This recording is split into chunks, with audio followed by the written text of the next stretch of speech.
And our first main topic today gets sent to us by Anthony Berdiner, who writes, how do theater memberships, example AMC A-List or Regal Unlimited, affect the box office?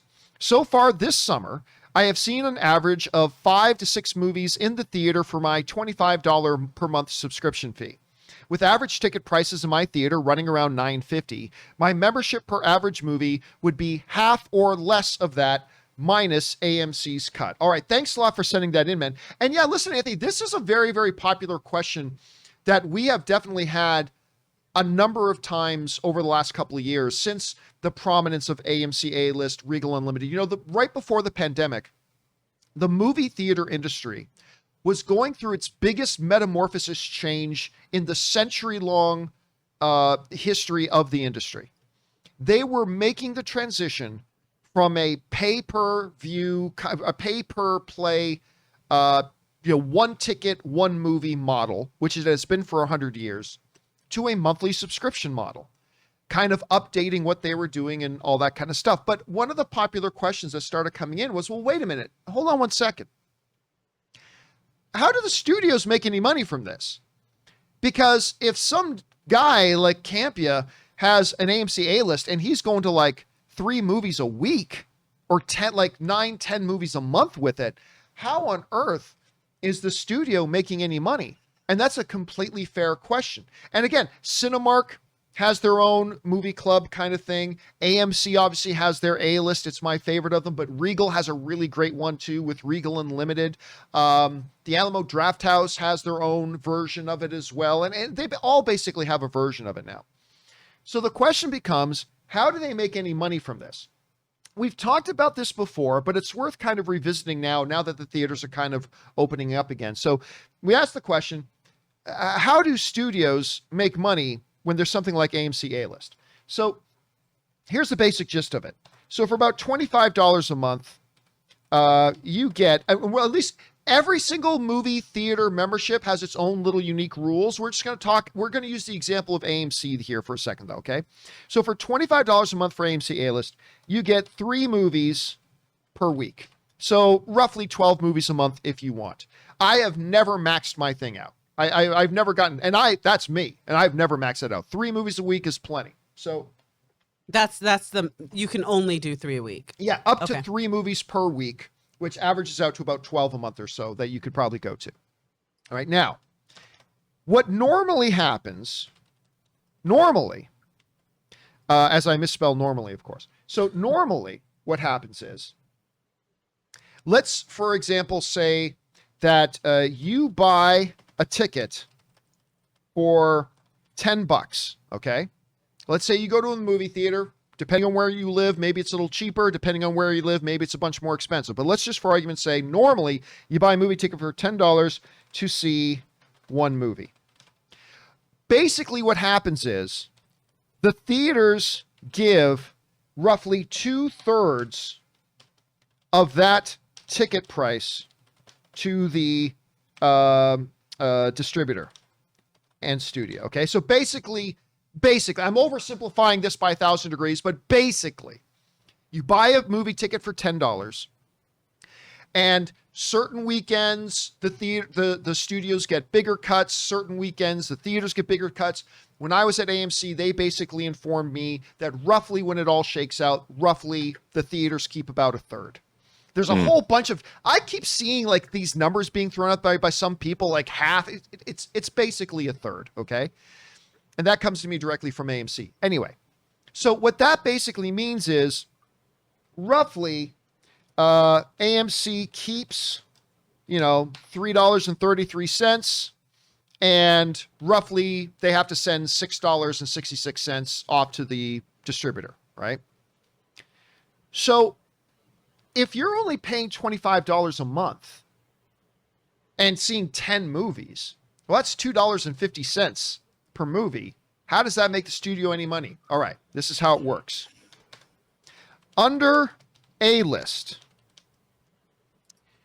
whenever you see a movie, AMC counts it as they may have changed this, by $1 or 50 cents, but I know a year or two ago it counts roughly as a $9 ticket. So for AMC's accounting, like last night, I went to go see Suicide Squad with Ann. So we both used our A-list. So AMC, the way for their bookkeeping that they account for me as an AMC A-list member seeing the movie, they count it as a $9 ticket sale. They act as if it's a $9 ticket sale, which means roughly they send $7 or $6, I should say, to the studios, distributors, whatever.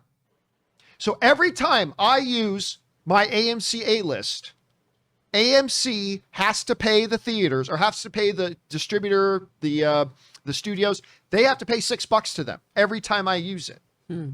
So once I use it 5 times in a month, AMC is losing money because they're getting $25 from me. If I use it 5 times, that's $30 they got to send off to the studios. Mm-hmm. So at 4 times, AMC is still making $1. But once I use it more than 5 times a month, they're actually losing money. So that's how it basically works. The studios are good with this, guys. The studios are okay and the distributors are okay with these membership fees because they keep getting their scratch. Maybe a touch less than they would on a per ticket basis normally, but generally speaking, they're getting their scratch. They're getting their money. So they're totally happy with it. So the question becomes, how does AMC make money? Like if I use it 5 times in a month, they're now losing money. They are now $5 poorer because Campea has an A-list membership. Well, the way they make money is under the same principle of gym membership. Gym memberships don't make money from everybody coming to the gym. Like my gym has probably 5,000 members. There's never more than maybe 60 or 70 people in there. Yeah. Because what happens is people get memberships and never use them or use them rarely. There are people who are still signed up for Loot Crate. I don't even know if Loot Crate's in business anymore, but I knew people who were still signed up for Loot Crate and probably hadn't opened one in over a year. Like they just show up in whatever. I mean, I know people who have gym memberships that haven't touched them in 2 years and still haven't canceled it. I know people who have like a music subscription thing that they have never touched in 6 months. That's the principle of it. So you see what happens is the people who never use it actually pay for those of us who do. That makes sense. My sister forgot she had the Regal one in The unlimited 2019 one? for almost a year. And then I forgot what we were doing. And then she goes, oh, I have the monthly thing. And I was like, girl, and seriously, every time we went to the movies, she would buy a ticket out of pocket and she forgot that she had signed up and she had the Regal monthly membership the whole time. You know how bad it is? You know how bad we all are at this? That now makes sense to me. Here's how bad we are all at this.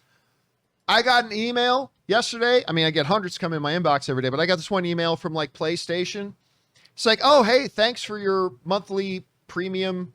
Yeah, here's the receipt for your monthly premium thing where you get like 1 free game a month. And I haven't used that thing in like 9 months. And every time it comes, I totally forget about it. And I think to myself, oh, I should probably go ahead and cancel that. I should probably go ahead and cancel that at this point. But I never, ever do. I have a list of, I had one, there's an app that will kind of scan all of the other apps and memberships you have to let you know what you're not using. And it'll say like, hey, I forgot what the name of the app is, but it'll say like, hey, you haven't used this membership in a while. Would you like us to cancel? I used to have that, and I still didn't pay attention to that. I mean, it happens all the time. Like I said, whether it's some kind of a music service, or whether it's some kind of a food service, or whether, like, I totally forgot I was still subscribed because I had signed up for Showtime when I was wanting to watch Ray Donovan. Oh, I need to cancel that. And then I totally forgot that I still had it. I'm like, I have been paying for this for like 8 months, and that is what we as consumers are like. And basically, so AMC really makes its money, and Regal Unlimited, whatever, they make their money off the people who buy a $25 a month thing. And it's still valuable for those people, even if they just see 3 movies a month. That makes it valuable for them. And AMC still makes a profit. Because on top of the ticket stuff, it's getting us into the theaters. And even if, like, last night, Ann and I went to go see Suicide Squad, we had just had dinner. And the first thing we do is to go to the concession stand, get some peanut covered chocolate M&Ms, buy a soft drink, whatever. So AMC is still making money on it. So yes, for every person who's like me that's using it 7, 8, 9, 10 times a month, there's 3 or 4 people who are using it twice, 3 times a month, and they are making loads of money on that end. They make money off of our profitable. laziness. What's that? Off of our laziness. Yeah. Off okay. of our laziness. Cool. Or again, there's that sweet spot where if you get the membership and you see it just the right number of times a month, you are saving money and AMC is making money. There's that sweet spot. Then there's that other spot where you use it 0 or 1 times a month and AMC is just making money off you. And then there's those of us on the other side of the extreme who's using it like 8, 9, 10 times a month, and we're costing AMC money, but overall it ends up being profitable for AMC. Do you lose, because I don't have the membership, do you lose, does it accumulate over the weeks? Okay, Nope. So if you don't see 3 in a week, you lose. Yeah, it's not like next week you got get it. to see 6. Okay. You can get to see up to 3, and away you go. And all you got to do is like see 3 a month, and you're saving money if you do it. So it's actually really good. Anyway, Rob, like, you have yourself like all the way back to Movie Pass when that was there. Do you have any other angle on this? Like, is there anything I'm missing about this whole thing and the value proposition and how the studio or the theaters make money off this? No, I think you pretty much nailed it. I mean, I think the gym analogy is a really, really good one. And look, even if you went 2 or 3 times a month, I think that kind of a pass is pretty good. It's a really good idea. And unfortunately, I used to live a lot closer to certain theaters. Now I don't. The closest AMC, we've got a few, but I still like the Burbank 16 that was your home base for a long time. But I think the whole I like the idea that even if you can't get to that many movies, you're still supporting movie theaters. So I think that's a good thing. Plus, I think it helps. One of the things about subscriptions, it's the same thing, or what, a subscription, or is it a subscription? Is that what you call it? Yeah. A membership. It's the same thing with streaming. It allows those companies a little bit more of a solid base to operate from, because they know about their cash flow. They know how much money is coming in and coming out. And I think it helps the stability of a business.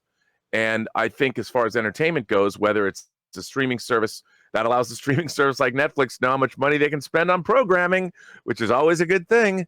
So sometimes it might not be great for us when we don't expect, $25 just went out of your bank account. But I do like the idea. And I think that AMC implementing it in the wake of the Movie Pass debacle, which, John, I got a year. I was given a gift of an annual Movie Pass. I remember that.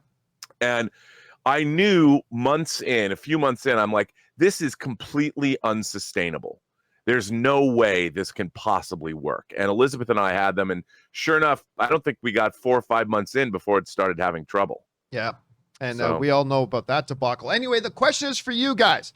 Have you taken advantage of one of these membership services? Like, whether it's with a Cinemark, whether it's with a ArcLight, which is now no longer defunct, but maybe you had one there, maybe with Alamo Drafthouse, maybe with AMC, maybe with Regal. Have you used them? What kind of use do you put them to? Do you only use them sparingly? Do you put them to a lot of use? Jump on down to the comment section below and let us know your thoughts.